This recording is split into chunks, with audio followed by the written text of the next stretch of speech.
Mesdames et messieurs, bonjour et bienvenue, les titres de ce 13h. La décision gouvernementale prise en Conseil des ministres qui fait obligation désormais aux enseignants de se faire vacciner contre la COVID-19 semble être toujours perçue autrement dans le rang des acteurs. Entre réticence et peur, les avis divergent ou convergent. Reprise des classes au centre de promotion sociale des aveugles de Parakou. Le constat de la rédaction est à suivre.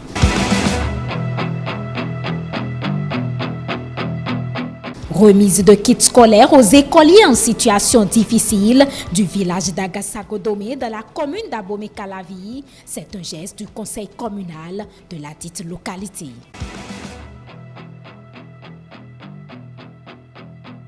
Et puis, en raison de la pandémie de la COVID-19, les femmes sont plus exposées au chômage en Afrique du Sud. Les précisions en fin d'édition.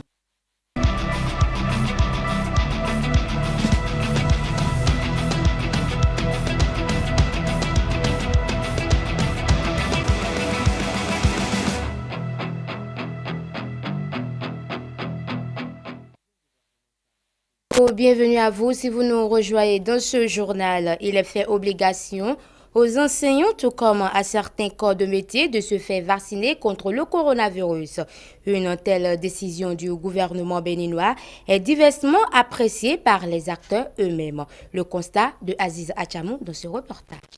La décision gouvernementale prise en Conseil des ministres qui fait obligation désormais aux enseignants de se faire vacciner contre la COVID-19 semble être toujours perçue autrement dans le rang des acteurs. Entre réticence et peur, les avis divergent ou convergent selon l'approche et le ressenti des concernés. Mais pour l'heure, l'impératif eu égard les statistiques des cas de mort du coronavirus enregistrés au quotidien au Bénin doivent amener les enseignants encore indécis à s'y conformer, pensent ces acteurs rencontrés. Je pense que c'est une bonne décision que le gouvernement a prise. Une bonne décision dans la mesure où l'école est une instance de socialisation. Et ceux qui font cette socialisation-là, ce sont les enseignants. Et donc si le gouvernement se réunit en Conseil des ministres et pense qu'il faut demander aux enseignants qui sont des éducateurs et qui doivent donner l'exemple d'aller se faire vacciner parce que nous serons très bientôt en contact des apprenants, je pense que c'est une très bonne décision. Moi, je la perçois correctement, je la reçois comme une bonne chose. Un gouvernement sérieux devrait aller dans ce sens. Le gouvernement a suffisamment communiqué autour de ce mal-là. J'ai suivi récemment le ministre de la Santé avec le porte-parole du gouvernement qui ont suffisamment communiqué et qui ont montré l'importance pour chacun de nous de nous faire vacciner. Il y a beaucoup de vaccins qui existent aujourd'hui. Les préalables que certains n'ont pas fait et qui ont fait qu'aujourd'hui ils ont fait le vaccin mais ils sont encore en train de souffrir de ce vaccin-là, c'est qu'il y a des préalables. Avant de vous faire vacciner, il faut aller voir un médecin pour connaître votre bilan de santé. Quand je vais prendre le vaccin là, qu'est-ce que je dois manger? Quels sont les comportements que je dois avoir après? Qu'est-ce que je ne dois pas faire? Ou même avant le vaccin, qu'est-ce que je dois prendre comme disposition? Nous sommes en alerte presque maximale et il est de bon droit pour le gouvernement de décider de protéger la vie des citoyens, que ce soit ceux qui sont déjà malades ou ceux qui ne sont pas encore malades, donc il faut les protéger. Et si le gouvernement vient à prendre cette décision, et la décision est motivée sur une loi sur la protection de la santé qui, à un moment donné, donne l'obligation au gouvernement de pouvoir prendre cette décision-là. Et c'est important de savoir que ceux qui sont du secteur de la santé sont ceux qui sont en contact avec les malades. Et donc, il est important pour eux de se faire vacciner. Et quand on prend les gens de l'éducation, si la décision s'étend à ce niveau-là, c'est de savoir que c'est un grand monde. Et aujourd'hui, il est important pour les éducateurs aussi de se conformer. Vous savez, par exemple, qu'à l'université, on a perdu près d'une dizaine d'enseignants d'une manière ou d'une autre ces derniers temps. Certains sont morts à cause du coronavirus, d'autres sont morts peut-être naturellement. Et donc, c'est important de se faire vacciner pour la protection de soi-même. Les lignes sont véritablement au rouge en ce qui concerne les cas de décès liés à ce vilain mal. Des morts, on en dénombre au quotidien. Et pour une rentrée apaisée et moins stressante, l'idéal pour ces enseignants du système éducatif est d'accepter de ne pas être des vecteurs de contamination. Et je voudrais inviter, et par votre canal, les collègues qui sont encore réticents à aller se faire vacciner. Je trouve que c'est très important. Se faire vacciner, nous aurions fait du bonheur au système éducatif. Moi, je n'ai pas envie qu'on reprenne très bientôt et qu'on nous dise après qu'il faut aller il faut encore se reposer parce qu'on a constaté qu'en milieu scolaire, il y a beaucoup d'apprenants qui sont encore porteurs de ce virus-là et qu'il y a beaucoup d'enseignants qui sont encore porteurs de ce virus et qu'on commence pas à dénombrer des victimes dans ce secteur-là. Je pense qu'il est temps que chacun prenne sa responsabilité. Il est temps que chacun aille se faire vacciner. Nous allons faire le bonheur de notre pays, nous allons faire le bonheur de chacun de nous. Parce que si une seule personne reste encore réticente, elle contribuerait à faire propager également le virus. La vaccination est un acte volontaire. Mais si c'est obligatoire, si le personnel en question veut sauvegarder son emploi, il est impératif pour lui de faire le vaccin. Ils peuvent aussi décider de le faire. Mais aujourd'hui, l'appel est de faire le vaccin pour protéger des vies. L'éducation est un droit universel. Depuis environ 39 ans, les enfants handicapés visuels sont instruits dans le centre de promotion sociale des aveugles CSPA Léon Patonwero et Boris Arissou nous éclaire sur les conditions d'admission dans ce centre. Suivez. Le Centre de promotion sociale des aveugles, CPSA de Parakou, a rouvert ses portes pour l'instruction des enfants déficients visuels cette année scolaire. À partir du 20, nous avons commencé par recevoir effectivement les enfants. Les classes ont commencé par fonctionner et les enseignants également sont au poste avec la prise en compte, bien entendu, des mesures barrières telles que recommandées par le gouvernement de notre pays. L'éducation au primaire gratuite au Bénin, mais dans ce centre spécialisé, la formation a un coût et pour cause. Il y a une souscription forfaitaire de 30 000 francs pour un enfant qui est en ville, qui doit venir prendre les cours ici à l'entrée le soir. Ces 30 000 francs lui donnent droit au petit déjeuner, au déjeuner, au goûter, aux premiers soins, au matériel scolaire. Le matériel didactique n'existe pas sur le marché. Donc tout est pratiquement fourni par le centre et dès que l'enfant remplit les conditions, il a accès à tous ces services-là. Ceux qui sont à l'internat, qui dorment, ils sont à 60 000 francs, c'est le double. Donc ils sont hébergés ici pendant les 9 mois que dure l'année scolaire et ils ont droit à tout ce dont je viens de parler. En plus de ça, ils ont droit au dîner, à l'hébergement, aux premiers soins, ainsi de suite. Vu le coût qui peut être pesant pour un parent, des conditions spéciales sont adoptées ici. Le parent n'est pas tenu forcément de donner du numéraire. Le parent peut amener de l'IAM. Il peut amener un sac de riz, il peut amener des sacs de maïs ou de haricots, de céréales en général. On va évaluer et si ça fait ce que ça peut faire, alors l'enfant n'a plus droit à payer quoi que ce soit. Aucun enfant n'a jamais été envoyé d'ailleurs pour ça, mais il est demandé que les parents contribuent au fonctionnement du centre. En ce début d'année scolaire, les parents désireux d'inscrire leurs enfants déficients visuels sont toujours attendus, d'où cet appel du responsable du centre. Les parents, nous les invitons à accorder le même intérêt et la même attention quant à la formation et à la scolarisation des enfants, aussi bien handicapés que les enfants dits normaux. Nous avons des enfants handicapés qui sont passés par ce centre, qui ont été formés, qui sont déjà insérés dans la vie active. On en a qui continuent même de faire leur thèse à l'université, au Bénin ici, et même à l'extérieur. Donc les parents, je les invite à croire au talent, aux potentialités de leurs enfants, et à leur donner la chance d'aller le plus loin possible dans les études. Ce n'est pas facile, mais l'État a déjà bien fait de créer ces centres pour les y accompagner parce que ce n'est pas évident. Et nous, notre devoir, c'est entre autres de donner l'information aux parents, c'est entre autres d'orienter les enfants vers ces centres-là et de mieux les encadrer afin que les parents sceptiques puissent avoir des preuves qu'un enfant handicapé peut toujours aller à l'école comme tout le monde et devenir un cadre aussi. L'enfant, quelle que soit sa condition, doit être traité sans discrimination et avec dignité. Le CPSA est l'espace approprié pour la jouissance du droit à l'éducation des enfants malvoyants et aveugles à Parakou. Pour une capacité d'accueil de 100 pensionnaires, le centre contiendra cette année environ 70 apprenants. Poursuite de l'opération de distribution des kits scolaires aux démunis de la commune d'Abomey-Calavi. Ce lundi, c'est l'école primaire publique d'Agassa-Godomé qui a reçu la délégation. 70 sacs d'écoliers ont été remis aux apprenants en situation difficile. Le point de la descente avec Stélia Padonou et Prudence Kosso.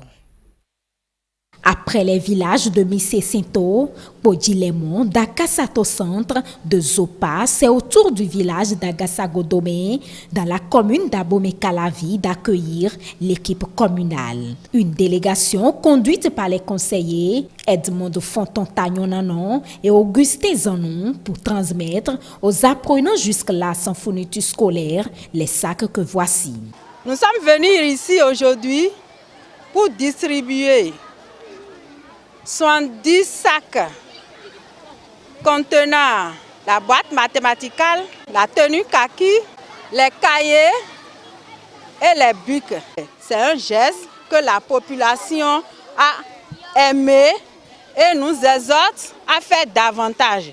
Ainsi, nous lançons un appel au gouvernement pour lui dire s'il peut davantage se rappeler de nous parce que la mairie a des ressources, mais les ressources de la mairie sont limitées. Le chef du village d'Agassa-Godomé n'a pu s'empêcher de remercier les donateurs.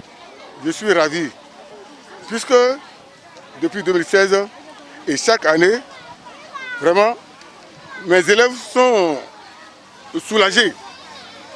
Surtout les enfants démunis de l'école publique d'Agassa-Godomé, ils sont soulagés. Je souhaite une longue vie à notre chef d'État, Patrice Talon, au maire d'Abomey-Calavi, qui pense toujours à nous. C'est le lieu pour les représentants du conseil communal de la mairie d'Abomey-Calavi d'appeler à un usage judicieux des présents. Alors, nous lançons un appel particulier à l'endroit des parents de faire un suivi particulier par rapport aux kits qui ont été remis aux enfants pour que les enfants en font bon usage. Au total, 70 écoliers ont été impactés par ce geste de la mairie d'Abomey-Calavi. L'église du christianiste céleste, paroisse de Tokan, a procédé ce dimanche 26 septembre 2021 à une cérémonie de remise de kits scolaires à ses apprenants. L'occasion est donnée à ces derniers de mieux aborder l'année scolaire en vue de produire de bons résultats. Le compte rendu avec Stanislas Amoa et Édouard Capot.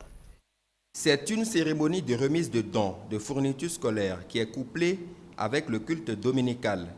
Les responsables de l'église du christianisme céleste de Tokan ont choisi ce dimanche pour venir en appui aux enfants de la paroisse en ce début d'année scolaire 2021-2022. Ambiance de reconnaissance sur fond de chants d'allégresse pour planter le décor.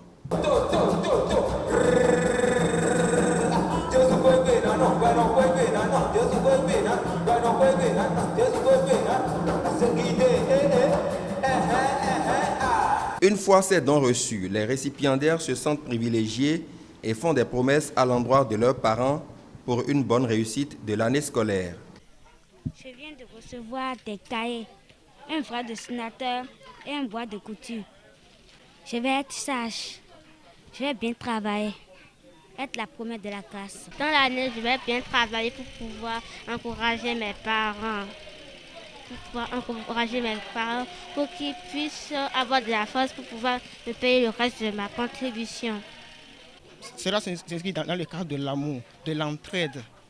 L'entraide, c'est que Christ nous a demandé de nous entraider, de nous aimer, d'aimer nos frères comme nous-mêmes. La fraternité et l'amour ne sont pas de vains mots et doivent être traduits dans les actes, ce qui motive les responsables de l'église du christianisme céleste de Tokan à manifester leur sens de solidarité, s'appuyant sur les recommandations des Saintes Écritures. C'est un acte d'entraide. Le Seigneur nous a dit, quiconque donnera à boire un verre d'eau à l'un de ses petits, c'est à moi qu'il l'a fait. Et c'est à travers cela une grande récompense que cette dernière recevra. Assister tous les enfants, orphelins, non orphelins, amis de Jésus, autant qu'ils sont enfants, élèves, étudiants, pouvoir les assister dans leur cursus scolaire et leur dire également qu'il faut travailler. Pour manifester l'amour envers son prochain, il faut d'abord travailler.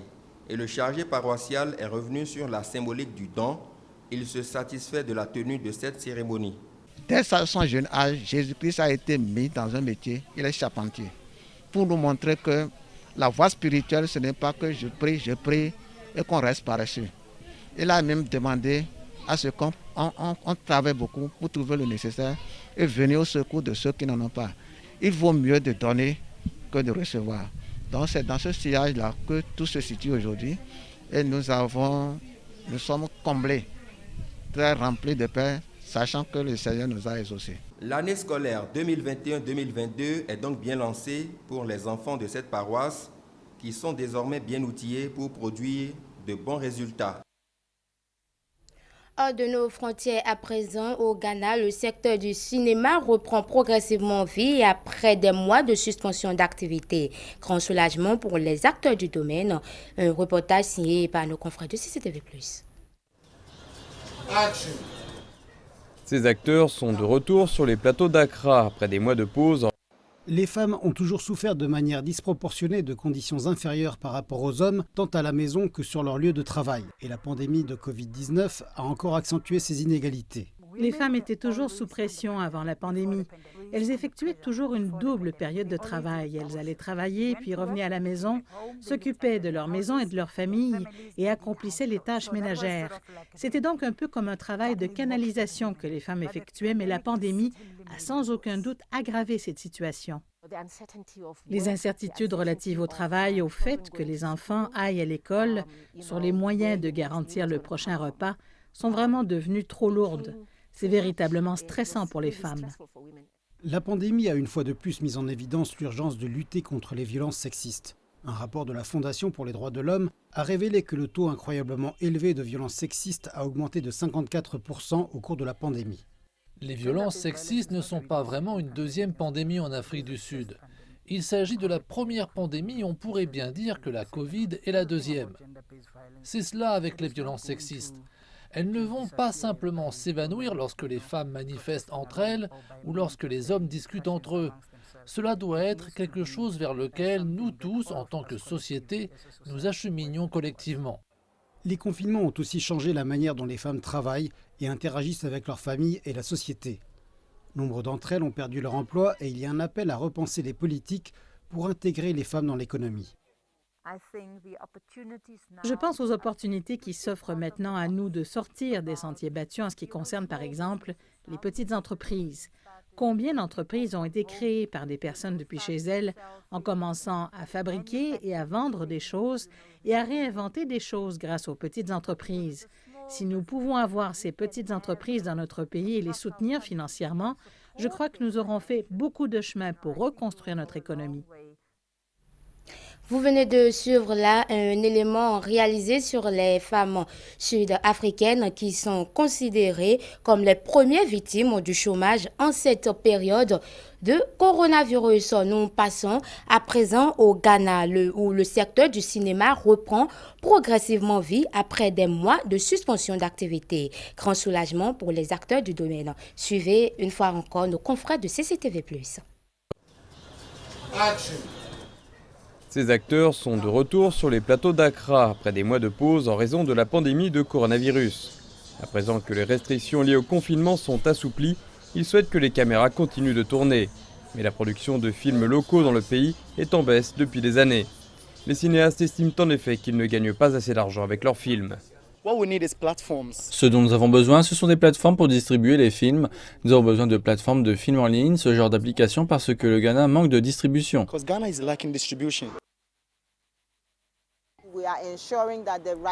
Nous veillons à ce que les bonnes normes de qualité soient respectées, à ce que les films aient les bonnes valeurs de production, que ce soit des histoires qui soient formidables et qui puissent trouver un public non seulement au Ghana, mais dans le monde entier. Et nous avons d'une certaine manière obtenu un retour sur investissement en ajoutant également les plateformes, c'est là qu'on peut vendre des contenus. Mais certains cinéastes estiment qu'il faut faire plus, en particulier lorsque de nombreux acteurs craignent d'être sous-payés pour leurs services. S'il y a une structure, vous savez que c'est ainsi qu'Idinarte est censé être payé. Voici ce que Madid obtient. Ce sont nos redevances et d'autres choses dont nous devons bénéficier. Mais toutes ces choses ne sont pas en place. Je crois que le financement est essentiel. Mais si vous n'avez pas un bon leadership, vous obtiendrez le financement, mais vous serez encore perdant. Alors que des efforts sont déployés pour relancer l'industrie cinématographique ghanéenne, les cinéastes veulent également que les violations des droits d'auteur et le piratage de leurs films soient combattus. Pour les nouveaux acteurs, le succès de l'industrie cinématographique ghanéenne signifie bien plus que leur quête de gloire. Ils pensent que cela les aidera à obtenir des emplois durables à mesure que la production de films dans le pays s'intensifiera. Ces jeunes veulent jouer un rôle pour faire de l'industrie cinématographique ghanéenne une entreprise de plusieurs millions de dollars qui contribuera également de manière significative à l'économie du pays. Mesdames et messieurs, c'est tout pour les informations de cet après-midi.